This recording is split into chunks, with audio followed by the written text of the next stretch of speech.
Good morning, guys of grade 11. Today, inshallah, we're going to continue what we started. We are in chapter 13, section 1. We talk about the chemical equilibrium, and we know what the meaning of equilibrium. So, today we're just going to start with the equilibrium expression. So, how we could express the chemical equilibrium. So, regarding to this example, what we have here, if the substance A is going to react with substance B, so they were going to form C plus D. So, this is a reversible reaction, which means a reaction that happen in two ways.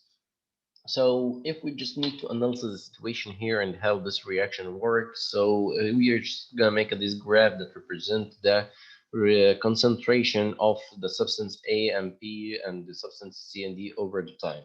So as it's a reversible reaction, so in the beginning of the reaction, as we add substance A and substance B, it means the concentration of A and B is the highest, while the concentration of C and D is the lowest, because actually A and B is still not reacted yet to perform C and D. As time passes, we are going to find that the concentration of A and B start to decrease gradually because A reacts with B that yields to the production of C and D, which means that the concentration of C and D start to increase gradually also.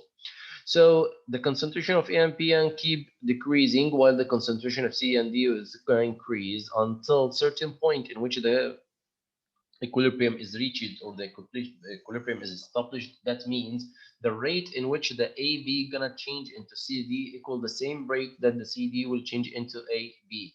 So here like this, we're gonna find at this point, once equilibrium reaches the forward rate equal the reverse rate, which means the concentration of A, B, C, and D all are the same.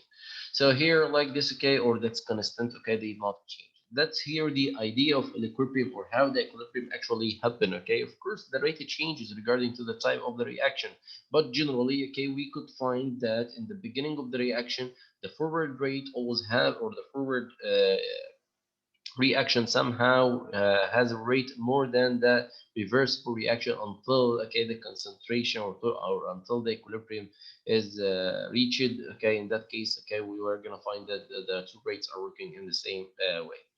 So, like regarding to these guys, we try to find something, we call it the equilibrium constant, or K. So what is K? K is the equilibrium constant. So how we could calculate the equilibrium constant of any reaction? To be able to calculate the equilibrium constant of any reaction, scientists must analyze the mixture of the products and reactants which found in the container, or the whatever the container that the reaction happens in, and find the concentration of each substance. Then we're gonna use this formula. So the equilibrium constant equals the result of multiplying the concentration of products over the result of multiplying the concentration of the reactant. So here C and D are the products of the forward reaction. So we see that bracket C. So this bracket means the concentration, and the power of x. Okay, power of x, it means the coefficient regarding to here. X was the coefficient of C, Y is the coefficient of D.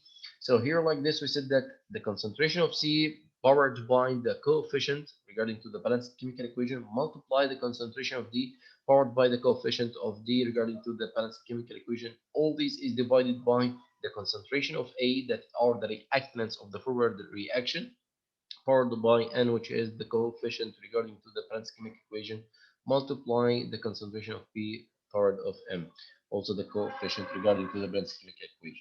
So like this, that's the way how we get it. So we could find that here, and to get the K, okay, we have here in the numerator, we get the products, okay, or the R, the substance after the error, okay, and that would they're going to be divided by the concentration of the substance after the error. They are going to be in the denominator, okay. So like this here, how we could calculate the K. What is important of the K, or why we need to calculate the K or find the equilibrium constant? So actually, the equilibrium constant is a very important value because it represents or give us idea about how the reaction actually works.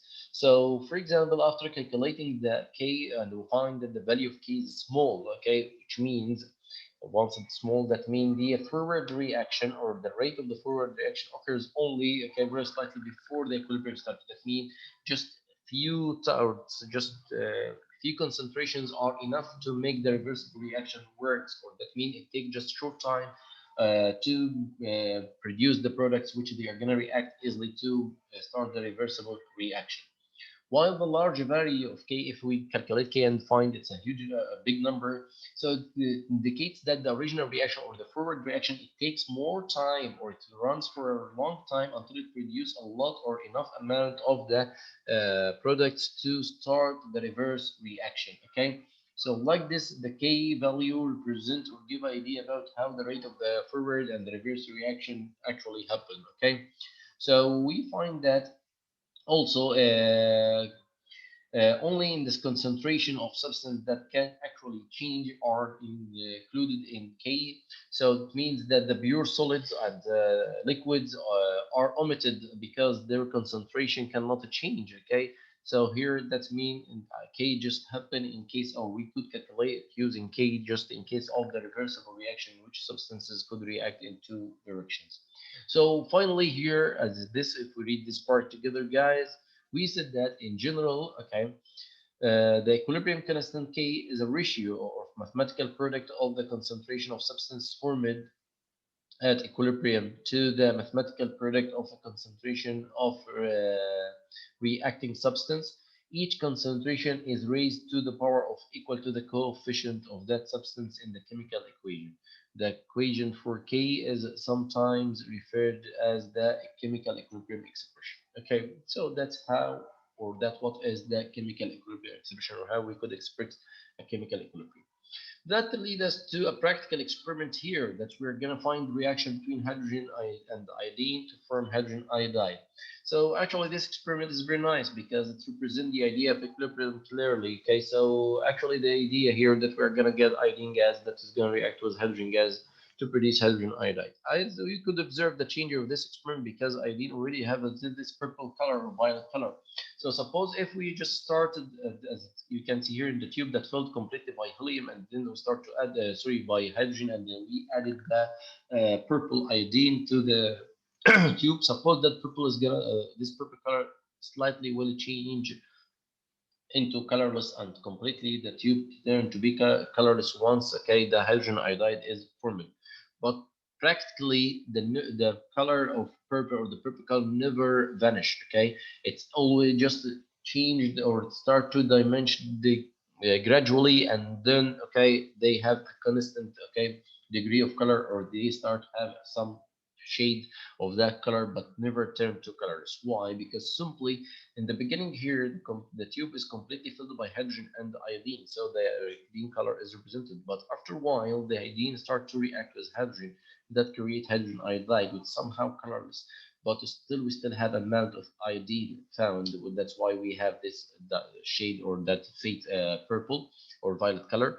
But after a while, okay, as hydrogen iodide concentration increases, okay, it starts to dissociate or break down again into hydrogen and iodine, that's which keep the amount of iodine somehow constant in the tube. That's why the purple color never faded or never changed into colorless. Okay, so like this we could find that is a reversible reaction or equilibrium reaction. That's why we could use the formula to calculate it. Okay, the normal formula, as we said, K equal the concentration of products powered by the coefficient divided by the concentration of the reactants powered by their coefficients, and we get it. Okay, so here scientists start to repeat this experiment with different variables. Okay, and they get the results in the table as you can see here. So in table 1, we're gonna find that in experiment 1, 2, they begin with hydrogen iodide. Okay, while in experiment 3 and 2, they start by hydrogen. That means they start hydrogen and iodine. That means they start, in the first two experiments, they start by the reversible reaction or the reverse reaction, while in experiment 3 and 4, they start by the forward reaction. And they start put in the same container, and they start to act within the same conditions at the same temperature for 125 degrees Celsius, and they start to observe or to calculate the K. So as you could observe here, okay, you could find that there is differences in the k somehow, but they around the same number. Okay, so the value of k of constant for any system, okay, as you can see here. So what does it mean? Okay, we could find that the calculating the k, okay, yields to different results. There must be a reason for that different results. They are not exactly the same. So here, as we said, the value of k is different in the four experiments. A little difference is okay between them. These decimals differences, okay. That's because of course, there is a reason. Maybe the reason that the concentrations of the hydrogen and the helium or hydrogen iodide, okay, is not that, or they are not equal. That means the equilibrium does not reach it at the same time, or maybe the temperature in which the reaction happened is not exactly 425 degrees Celsius. So this factor could change the value of the k, but finally, okay, we're gonna find that this k, or to calculate the K accurately. So you're supposed to know the concentration of the hydrogen iodide and the concentration of hydrogen and the iodine very well, okay, or to be accurate in their measuring and to ensure that the conditions of the experiment somehow is constant to get the accurate value of K. So finally, you could write the expression as we said, okay, concentration of products over the concentration of the reactants powered of their coefficients, okay. So now let's get this example to find how we could solve the problem here. Say that an equilibrium mixture of N2 and O2 and the NO gases at 1000 K is determined to consist of 6.4 multiplied 10 power of negative 3 mole per liter of nitrogen and 1.7 multiplied 10 power of negative 3 mole per liter for oxygen and 1.4 multiplied 10 power of negative 5 mole per liter for nitrogen oxide. What is the equilibrium constant? So we need to find the K or this. So here like this, okay, how we could solve this problem, guys, it's very simple. So as we said that first of all, we just need to write the chemical equation to find this. So we said that N2, that's nitrogen, is reacting with oxygen O2. That yields, okay, or that will be a reversible reaction. So we must draw two different directions arrow. And we say that will yield to an O. So in that case, we should find the chemical equation here, 2 nitrogen, but just here 1. So we're going to put 2. In that case here, the chemical equation is balanced. So once we write the balanced chemical equation, as we did, okay, like this, we start to write the expression of the K or the potassium or equilibrium, sorry, equilibrium constant K equals, so we get the product, okay, so and the concentration of this bracket means concentration, so the concentration of sodium nitrogen oxide power of 2 because the coefficient here is 2, don't forget it, okay, that divided by the concentration of nitrogen into, okay, the power is 1 because here the coefficient is 1, multiply the concentration of oxygen, also the power is 1 because the coefficient is 1. So simply then we're gonna just find here the concentration of NO is 1.1, so 1.1 multiply 10 power of negative 5, all these power of 2, okay, divided by, okay, the concentration of nitrogen is 6.4 multiply 10 power of negative 3, all this multiply by the concentration of oxygen, which is 1.7 multiply 10 power of negative 3. So then use your calculator to find this. So by using the calculator, we're gonna find, okay, that K equals so like this, we find the K will equal 1.1, okay, multiply 10 power of negative 5. Okay, so like this, okay, we get it, okay, or we know how to find that equilibrium constant in that case. So that's here how we could solve the problem. So I need you to just practice answering these questions, okay, and answer your section review. Study this lesson very well, guys. And if you have any question, I am waiting to hear your questions. Thank you and goodbye.